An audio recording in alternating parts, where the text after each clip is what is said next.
Барлықтарыңызға сәлем, сіздермен бірге Сманова Меруерт YouTube арнасы. Бүгін сіздерге мен керемет әдемі дәл осы құрақ үлгісін тігіп көрсететін боламын. Бұл бізде құрағымыз екі түрлі матадан ерекше әдемі құрақ үлгісі. Қазір дәл сіздердің көздеріңізше тігетін боламын. Бұл құрақты біз тіккенде ешқашан жіпті үзбейміз.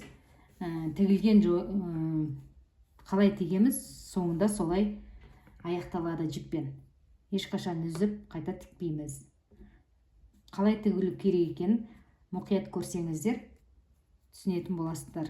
Видеоның соңына дейін көріңіздер, сонда сіздерге түсінікті болады. Менің арнама жазылуды ұмытпаңыздар. Подписаться кнопкасын басып тіркеліп, қасына тұрған қоңыраушаны баса кетіңіздер. Ал енді тігу жолын бастаймыз. Ортада тұратын қызылымыз 3/3 қылып өстіп кесіп аламыз да, ортасына қоямыз. Матамыздың дәл ортасына. Енді тігу жолын бастаймыз. Бисмиллахир-рахманир-рахим. Қазір мұқият көріңіздер.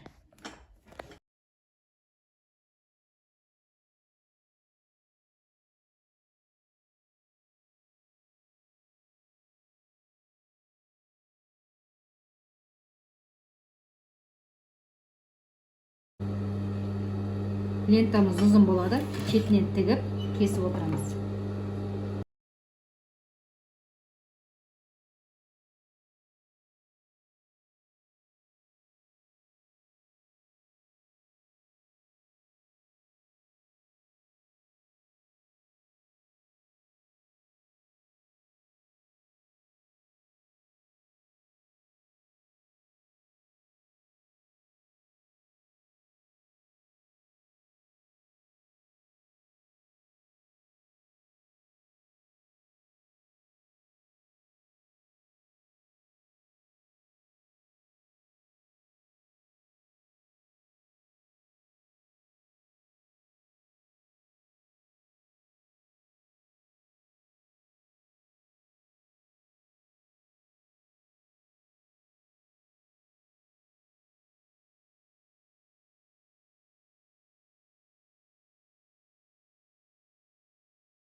Дәл осындай әдемі құрақ үлгісі шықты.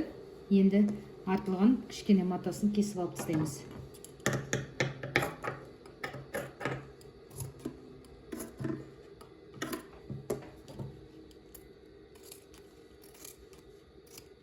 Сіздер менің YouTube арнама міндетті түрде подписаться кнопкасын басып тіркеліп алыңыздар. Қасында тұрған қоңырау шанын да баса салыңыздар. Самолетик арқылы таныстарыңызға да видеолар жіберсеңіздер болады. Мен сіздермен қоштаспаймын. Келесі видеода кездескенше сау болыңыздар.